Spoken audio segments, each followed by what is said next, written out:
Hi friends, பால் பாயாசம் எப்படி செய்யுதுன்னு பார்க்கலாம். ஃபஸ்ட்டு கொஞ்சம் ஒரு ஸ்பூன் நெய் போட்டு ஜப்பரிசி 50 கிராம் நான் எடுத்துருக்கேன், வறுத்துக்கிறேன் பொன்னிறமாக. அதுக்கப்புறம் அதே நெய்யில் கொஞ்சம் சேமியாவை போட்டு நல்லா பொன்னிறமாக வறுத்துக்கணும். சேமியா பொன்னிறமாக ஆனோடனே கொஞ்சம் ஒரு ஸ்பூன் நெய் போட்டு முந்திரி திராட்சை ரெண்டுத்தையும் பொன்னிறமாக வறுத்து எடுத்துக்கணும்.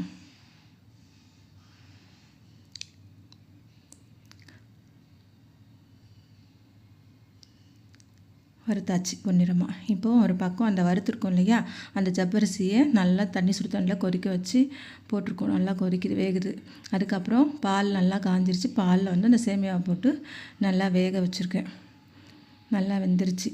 இப்போது அந்த வறுத்துருக்கோம் இல்லையா, அந்த முந்திரி திராட்சை எல்லாத்தையும் போட்டு ஏலக்காய் போட்டு ரெடி பால் பாயாசம்.